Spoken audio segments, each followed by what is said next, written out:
Quando eu me mudei para Brasília, juntamente com a minha família no ano de 2019, eu tive que me reinventar em muitas áreas, principalmente na área profissional. Eu já era uma médica bem-sucedida em Fortaleza, com consultório próprio, vários contratos de trabalho, empregos de CLT e, de repente, ouvimos a voz de Deus e tivemos que nos mudar, deixando tudo para trás. Nós somos pastores voluntários da nossa igreja e a nossa igreja ia expandir, ela ia começar o trabalho em Brasília e nós recebemos um convite para nos mudarmos para lá, para ajudarmos de forma voluntária os pastores de campus daquela cidade. Nós oramos, ouvimos a voz de Deus e decidimos ir para Brasília.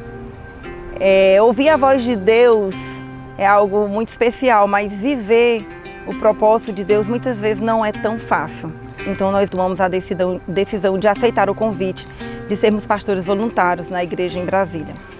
E para isso foi preciso largar emprego, largar a nossa casa confortável, largar os amigos, largar a própria igreja, largar as pessoas que nós convivíamos em Fortaleza e começar o novo.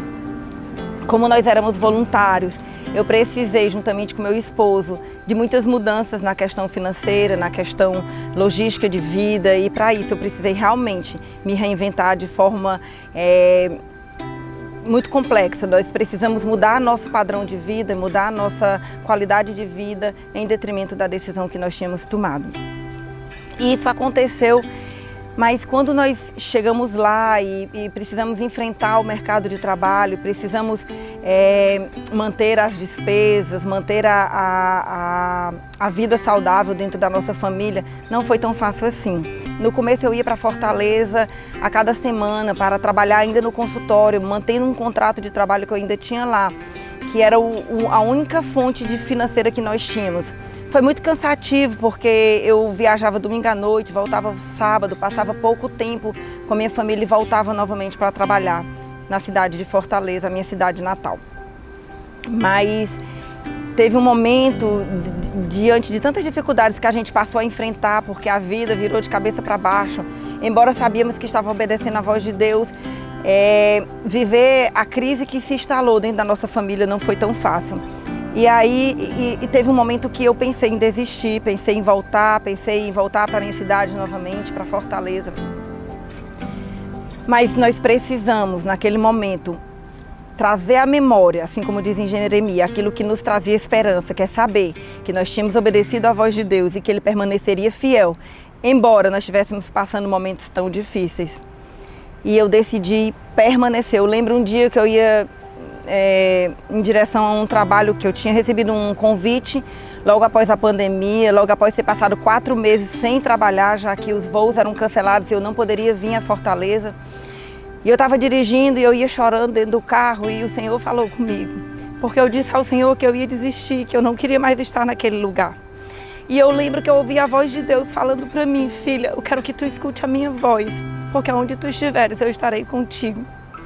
E eu lembro bem que naquele dia eu ouvi a voz audível de Deus dizendo: eu vou te fazer prosperar nesse lugar e eu vou te fazer referência aqui nesse lugar.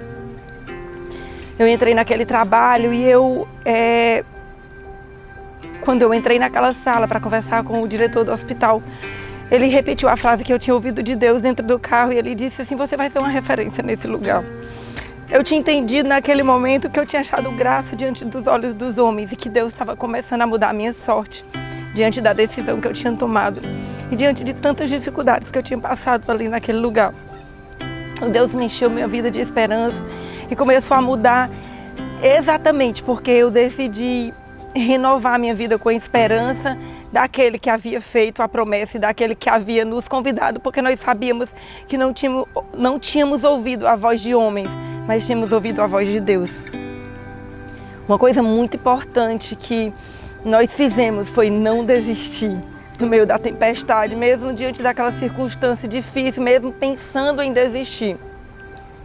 Nós permanecemos confiando naquele que era fiel. E eu me lembro também de algo muito importante que eu fiz naquele momento, que foi ser fiel no pouco, como diz em Mateus, ser fiel no pouco, porque sobre o muito o Senhor me colocaria. Diante da minha profissão, diante de quem eu já era como profissional em Fortaleza, eu me encontrava agora na cidade de Brasília, fazendo trabalhos que eu nunca imaginei de fazer como médica, ganhando 10 vezes menos por uma consulta ou um procedimento do que eu ganhava em Fortaleza no meu consultório particular. Mas eu tive o coração de ser fiel naquilo que eu tinha nas mãos, ser fiel naquele pouco que eu tinha naquele momento, porque eu sabia que o Senhor ia me colocar sobre o muito, que Ele ia me fazer prosperar. E nesse momento o que eu tinha nas mãos era também o que eu conhecia de Deus e o que eu sabia de Deus. E eu tive a oportunidade de colocar isso num papel, minha história de vida. Foi aí que eu decidi escrever o livro, quando eu ficava em casa, sem muita coisa que fazer, sem muito trabalho em Brasília. Eu fazia pequenos serviços. E aí foi nesse momento que eu escrevi o livro A Arte de se Reinventar. E de uma forma tão especial e tão milagrosa e tão com a soberania de Deus. A editora Vida se interessou pelo meu livro e decidiu que ia publicar no meio daquele caos que eu estava vivenciando. E eu vi que Deus estava mudando realmente a minha sorte. E eu posso dizer que Deus fez tantas coisas. Hoje eu realmente me tornei referência. Eu trabalho em 2 hospitais de oftalmologia que são referência naquela cidade. E naquele hospital especificamente que Deus falou comigo, que eu me tornaria uma referência ali, Deus tem me dado graça diante daquelas pessoas. E como Deus mudou a minha história, como Deus mudou a sorte da nossa família, como Deus tem nos abençoado. E como foi bom ouvir a voz de Deus, como nos momentos difíceis que a gente passa, como não é fácil saber que você está fazendo aquilo e está obedecendo ao Senhor. Mas como Deus não deve nada a ninguém, Ele nos abençoa, porque a sua palavra diz que quando nós somos fiel a Ele, Ele faz muito mais além do que aquilo que nós pedimos ou pensamos, pelo poder dEle que opera em nós. E o que eu tenho para dizer é que você obedeça a despeito de qualquer circunstância, qualquer situação que você possa estar passando, que você permaneça, que você não desista nos momentos de dificuldade, nos desafios que apareçam, e que você seja fiel com aquilo que você tem na mão, porque sobre o muito o Senhor te colocará.